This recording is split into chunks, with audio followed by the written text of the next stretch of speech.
What's good, guys? Welcome back to the channel. Today we're back with more Mimighoul content you already know. Today I got another video replay for you, but first I wanted to go over the deck list a little bit more.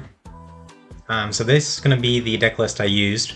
We're going to be over on Yugioh Omega for this, because I couldn't find anybody who wanted to test on DB.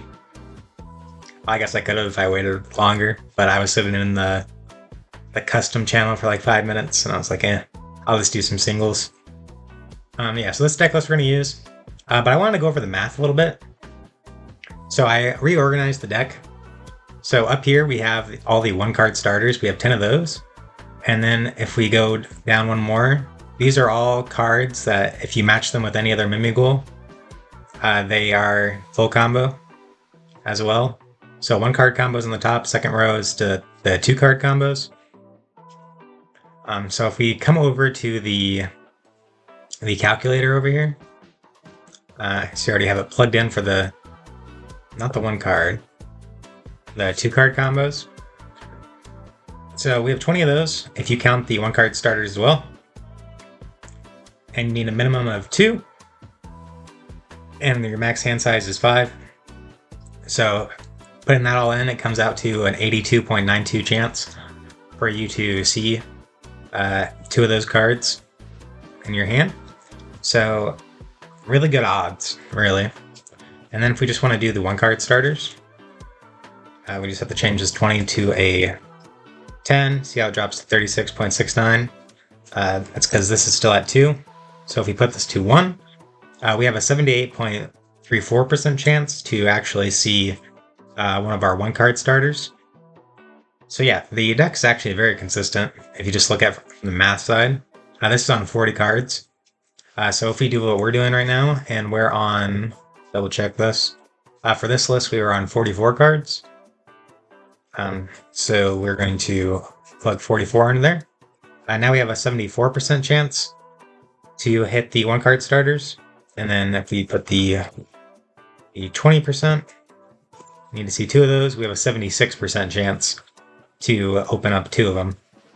So the math is 82, nearly 83, we'll say.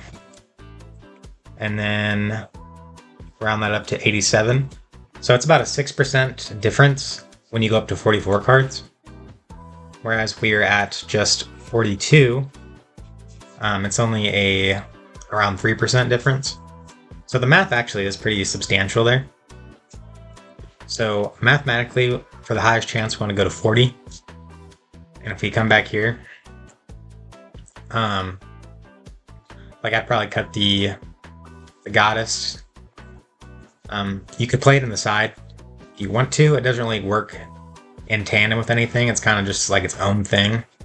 But somebody wanted to see that card getting played. Spoiler, I never drew it in the replay, so I might try it a little bit more, just to give it a little bit more of a test. And then we have to get rid of 3 more cards if we want to get to the highest math.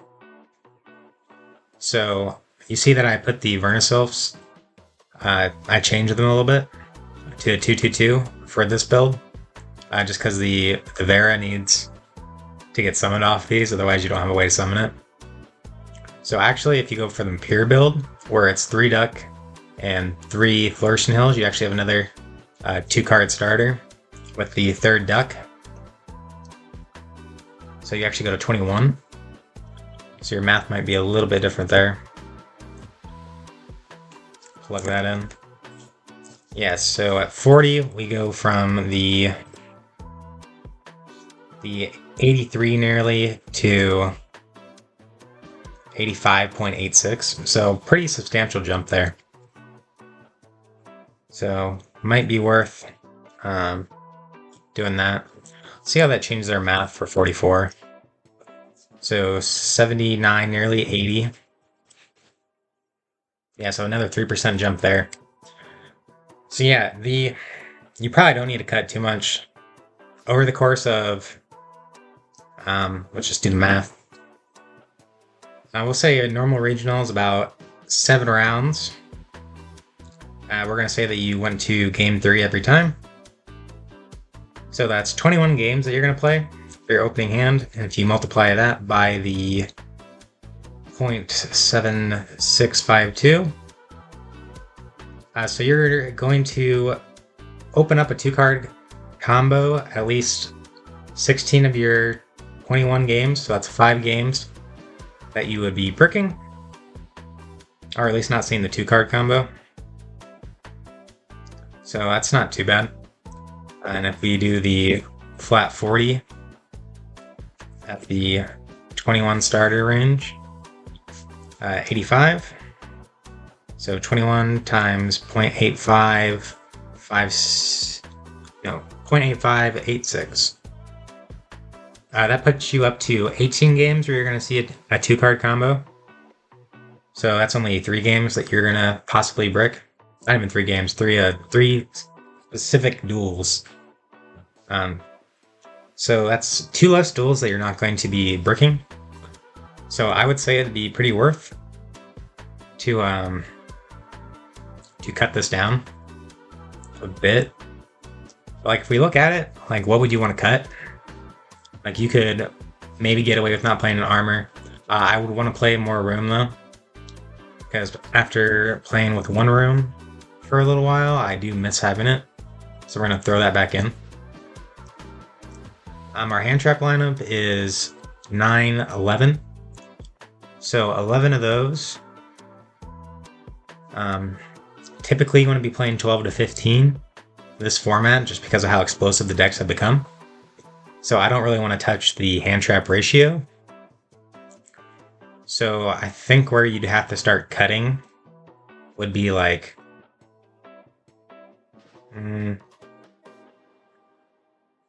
so typically put Vernisil. I'm going to put my actual list back up here so that we can actually look at it specifically. So typically you're playing 3 Duck, 3 of the Flourishing Hills. We could cut 1 Flourishing Hill since it's not a 2-card starter, and it wouldn't feel too bad. And I don't really want to touch much of this. What if we cut 2 at Hara and got down to 40 and only had 19 2-card starters? So change the math again to 19. We're at a 79.63. So 21 games times the 0.7963. So we're back down to 16.72 times you would actually open a playable hand with the 2-card combos. And since that's including the 1-card starters too, I don't think we need to go too far into the math there. So it does kind of ruin the math again. So now you're about 4 to 5 games you're going to brick.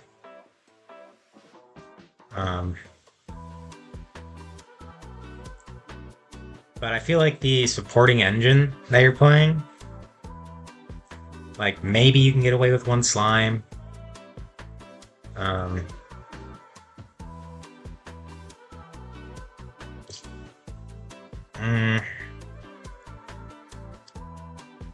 don't know, the math's just kind of hard to do.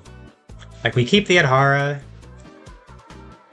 1 slime, 2 room. It's just gonna hurt your grind game a little bit, but I think we can get away with it. And like, what would be the last card you want to get rid of? Honestly, I think we would just stick at 41. Because mathematically, we come over here, we change this to 41, and then change this back to 21 since we didn't take out any of the 1-card starters. We're at 84.35. So 21 times 0.8435. Yeah, we're at 17.71 hands that you would not be bricking in. So that's, if you round it up a little bit, you're back at that 18 mark, where it's only 3 games you're not going to be bricking. So what if we put it down to 20 there? 81%. So 0.8131 times the 21. We're at 17, so that only leaves 4 hands that you're not bricking with. So we could come over here, and depending on what you want to do here, is that one extra hand. Like maybe typically you only go to 3 matches like every other duel. In which case those extra hands aren't going to matter as much, so maybe you could cut the other Adhara. And then if you just see the one Adhara, you're fine with it. Because maybe Nat Beast also isn't that good of a card against certain decks. I couldn't think of one off the top of my head. But yeah, Math's a little bit weird. If you pay too much attention to it, you kind of get into weird situations. Like right here, what would you side out? Like going second and stuff. Like maybe the one room. You don't need 2 going second. But yeah, just looking at that, that's like the only main thing I would think of. That's like the obvious thing you want to get rid of. I think after that, it's just like match dependent. Like maybe your opponent's deck doesn't play into Nib. Or maybe Valor isn't very good against it. So then you would side out stuff. And actually, these are Dominus Purges. I just throw those back in there because in the video we're going to watch, I was on Valor. So this is actually what I think the deck should look like. At this point, if you want to get the best math. But 41, it's only a difference of 1 game out of every 21 that you'd be breaking. 1 extra game. So yeah, maybe you only go to like 7 rounds every other game. So times that by 2.5. That gives us 17.5. Let's just round that up to 18. And now if we multiply that by this, multiplied by 0.8131, 14.63 would be the number of games that you would be opening playable. So it's pretty close to the middle, but you'd still round up here. So that'd be 15, so you have 3 games that you're bricking in. So maybe not too bad there. And if we put that back down to 40,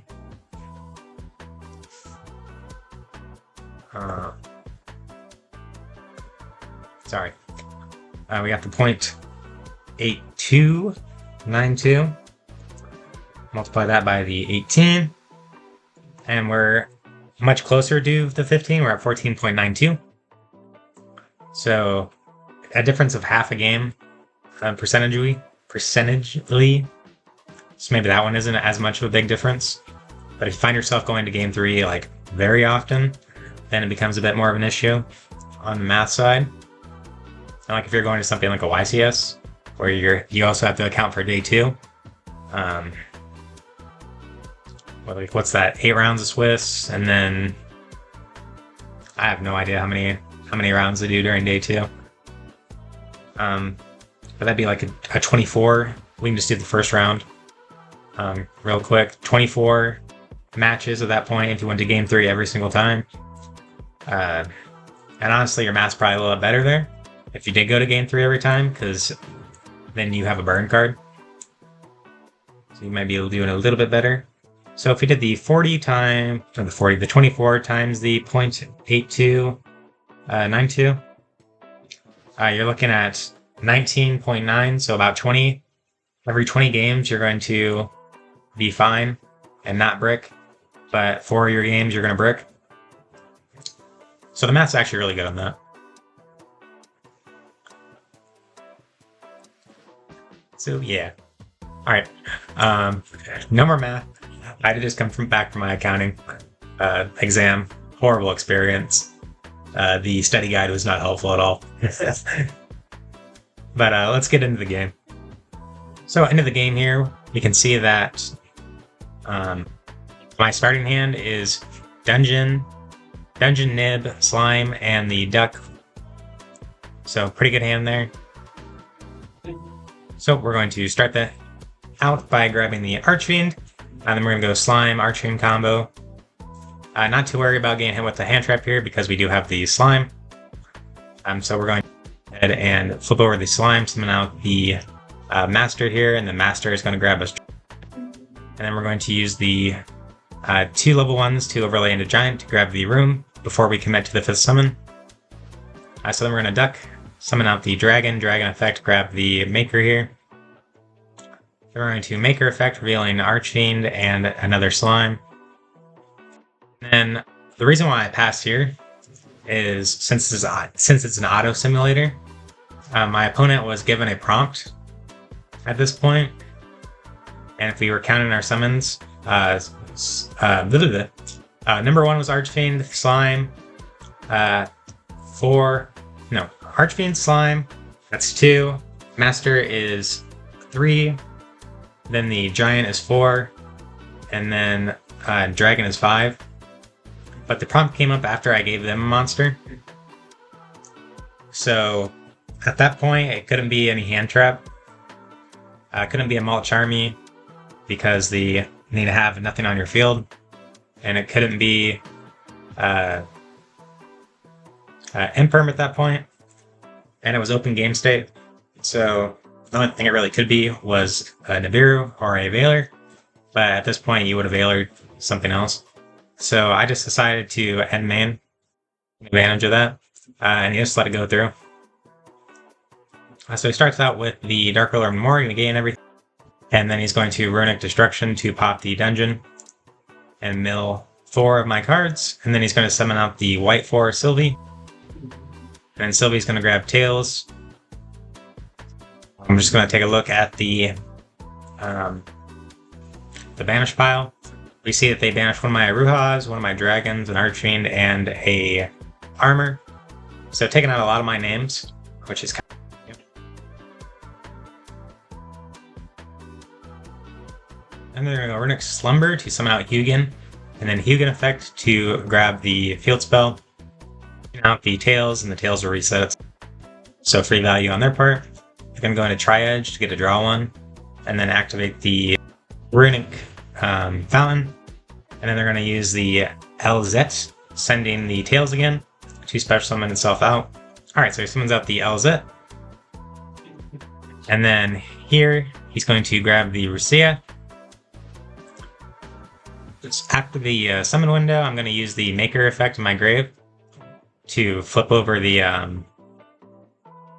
Archfiend here. Then he's going to chain the Runick Destruction to special summon, and then I'm going to chain Master here. It is negated, so what to do here is chain link 4, activate Room. So what we're going to do is summon out the Dragon to their side, and then we're going to Book of Moon our Master, which takes away the negation that is placed upon it from the Dark Ruler. So now it'll be able to resolve, flipping up the Dragon that we just set, because Master does not target. So that's something good to remember. Archfiend and Dragon both do not target to flip up stuff, but Maker does. I think Maker's the only thing that targets this entire deck. It's Giant targets, but just those 2. So we're going to be able to flip over the Dragon, and then Maker's going to flip over the Archfiend. We're just going to read over the wings. So wings can protect from your own cards trying to destroy stuff, but in this situation right here, we're going to see is since it's also being destroyed at the same time as everything else, it's not going to be able to use its protection effects to save the rest of the board. So I'm not sure if he knew that. But I'm also not sure why he would try to special summon at this point. All he knew here was that I was trying to flip over the Archfiend. So new chain, we're going to have Archfiend 1, Dragon 2, and then the field spell 3. Nothing I can do about the draw. Oh, and Hugin discarded to add the other fountain. So the whole board's going to get wiped. We're going to draw into Ash, which is very good. It's going to activate the other fountain, activate Tip. I'm going to Ash Blossom. If it puts him on no more Runick cards in hand, that's really good. He doesn't use the draw effect on the second fountain, so I can assume he has another Runick card. So he's going to pass it back here. You have to activate Slumber. But I don't know why he wouldn't use the draw effect there if he was planning to pass. You get the same amount of draws no matter what, but in that case you could have drawn into something playable. But he's going to use the Slumber to summon out the Gary. Gary effect's going to be the other Fountain Engrave. And then he's going to draw into 2 more. So we're just going to special summon Fairy to their side of the field so they have a set monster, and then we're going to try to pop the Fountain. He's going to chain the Flashing Fire. My computer doesn't like recording videos and recording the Yugioh mech at the same time, so this is actually just a video replay that I'm talking over, so I can't really look at the card. But the one that destroys special summon monsters, what they chain there to destroy our master that was set. Fine by me. We're just looking at everything that's been banished so far, so they get another couple of our hand traps. But we're going to use one of the Vernisylphs to discard the other Vernisylph to add out the master, and then add the duck for a little bit extra extension play. The master is going to slime. I didn't look at my banish pile when I was actually doing the game at the time, so I didn't know I didn't have any more dragons in the deck. I think it was just dragon and fairy at this point, so nothing really good to add.